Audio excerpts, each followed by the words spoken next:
Hey everybody, Some Gadget Guy here, and today we're taking a look at the camera on the Alcatel One Touch Idol 3. This phone comes in at a budget price, but does that mean we're looking at a budget camera? Starting off with daylight shots, immediately we can see that while we're shooting 1080p video, compression is dulling some of the detail this camera is capable of. There's a somewhat dulled or muted look to most of the output here. The 13 megapixel sensor is capable of some decently detailed still photos, and obviously we shouldn't compare it directly to the 2 megapixel output of HD video, but there's still room to save slightly higher quality here. This dull output is compounded by some twitchy autofocus behavior on my review unit. My Idol 3 had issues refocusing while shooting video. Focusing far wasn't a problem, but trying to lock on smaller subjects at medium distances would often confuse the camera. I wasn't able to get a solid feel on how to compose a shot to prevent this, and it rendered my autofocus test inconclusive. Happily, I could get the occasional lock on a subject at macro distances, and it didn't seem to affect still photos. I'll be reaching out to Alcatel to make sure I don't have a gimped phone. While detail is a bit compromised, we are treated to some pleasant color saturation. Blues and greens are very pretty, purples pop without getting too juicy. It's once we start traveling into yellows and reds we start to see some issues. These blossoms are sizzling and clipping detail. Ditto these daisies. I think all phone cameras tend to overexpose and oversaturate their shots to create nice looking video, and it's in situations like this you can see it most impact performance. Thankfully we do have exposure control over video. Too few Android phones give us this option, and dialing down the exposure helps repair some of that damage. I'm really happy to see this feature here, as it's one of the easiest ways for folks to improve their output, instead of relying on the camera to guess at correct exposure. I'm also happy to see Alcatel use spot metering for their autofocus. On some cameras, it won't matter where you focus. The camera will judge exposure across the whole frame, cough cough LG, cough cough, but when you tap on the Idol 3 screen, the camera will adjust the exposure based on what you tapped on. I prefer this, as if your subject is brighter or darker than the background, the camera will try to expose for your subject, not for the whole scene. We'll have an extreme example of this in our nighttime shots later. When used judiciously, the HDR mode on the Idol 3 can come in handy for high contrast situations. However, it's not hard to find setups where the color starts to take on a really unnatural look. As this phone comes with some great manual adjustments like exposure, white balance, and shutter speed, a couple quick tweaks to those settings can often deliver a nicer looking photo than a hyper-color HDR look. Panorama photos are nicely stitched together, but they will not retain the full resolution of the camera. Not particularly surprising, again, given this price point, but I was surprised to see how long a panorama took to process given how small the final output was. As we're already dealing with some compression issues on the video, using the zoom is just going to exacerbate the situation, resulting in even poorer performance. I don't believe we're seeing any pixel resampling, which is a shame on a 13 megapixel sensor. Into a street scene in brightly lit conditions, we have decent if uninspired 30 frame per second video. The video compression is killing some of the finer details on things like street signs. The colors are a bit dull, but I'm happy to see better dynamic range than I was expecting for a camera in this price segment. Only white cars are clipping, the blue of the sky isn't completely washed out, and there's still a bit of detail in the clouds. We see similar performance in our freeway test, but throughout all of our testing, Alcatel is using a severe and delayed audio noise reduction, which is very unpleasant. It takes a second or two to kick in, and we're left with a mess of warbly, distorted audio.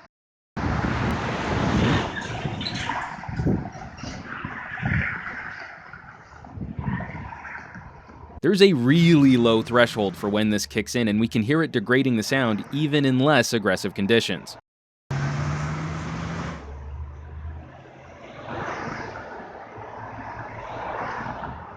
The Idol 3 does not have hardware stabilization, but I was happy to see a decent software stabilization on board. Here's part of our walking test with stabilization disabled.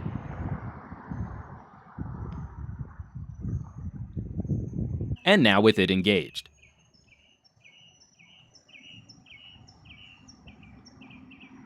I still prefer hardware, but this is a noticeable improvement to moving the camera. On our transition test, moving from dark to bright and back, this phone doesn't really handle exposure changes very well. We see a lot of stepping adjusting the scene, and the effect just doesn't bloom very well.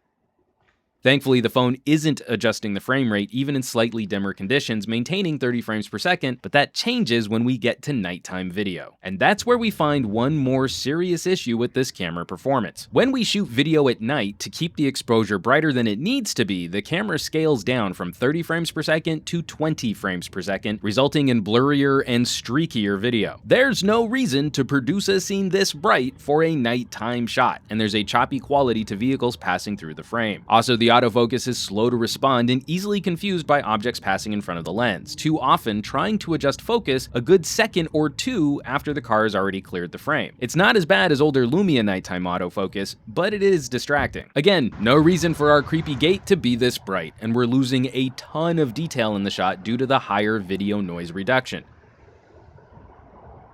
Stopping the camera down to better match what this looks like in real life, it calms down the ISO a bit for less blocky noise reduction, but it maintains the lower frame rate. We could easily keep 30 frames per second here if the camera wasn't working so hard on making this bright. On our creepy gate, the camera does an amazing job of finding true white. I prefer cameras that retain the actual color of the lighting, but this really is an astonishing adjustment. Manipulating the white balance on still photos in manual mode, you can dial the color back closer to what it looks like in real life, as this gate is lit by a really ugly yellow security light. And on our walkway test, the placement of the camera sensor on the phone makes it easy to partially block the corner of the shot. Once my finger moves out of the way, we can see solid color reproduction between these two lights, which are slightly different color temperatures. And this is one of the better nighttime shots for noise reduction, not wiping out detail in the lit parts of the wall. Moving to stills, this is where we can play with an extreme example of spot metering. Focusing on a darker part of the wall, we clip the brightest parts of the frame. But that's okay because we told the camera what was most important to focus on. Focusing on the brightest part of the scene, the rest of the photo is underexposed. But again, we told the camera what was most important, and it accurately followed our instructions instead of just scanning the whole scene and deciding for us what was most important to expose for. This is a wonderful bit of control to give the consumer for a phone at this price point. And if you want the camera to compensate for the wide contrast here, you can always just switch over to HDR. So where does that leave us with the camera on the Alcatel One Touch Idol 3? This is a good camera for the price. We have some fun features like HDR and Panorama modes, and people who want more control over their pics can swap over to the full manual mode, which provides solid results. For photography, this is a pretty fun camera to shoot with. Unfortunately, video takes two serious hits: the compressed output and the slower frame rate at night. When you see the photo output, it's a shame the video doesn't retain more detail, and the lower frame rate at night just feels unnecessary when the camera is overexposing. I think more folks would rather have sharper but slightly darker video than blurrier, brighter video. The overall experience is one of the better examples you'll find on a budget Android handset, but it doesn't quite unseat what we've come to expect on inexpensive Lumias like the 640 XL. As always, thanks so much for watching. Be sure to subscribe for more reviews like these, and I would not be able to continue producing on this channel if you all weren't out there sharing on social sites like Twitter and Reddit and Google Plus and the Facebooks, so please keep bringing more cool people to the party. Hit that thumbs up button, and I will catch you all on the next review.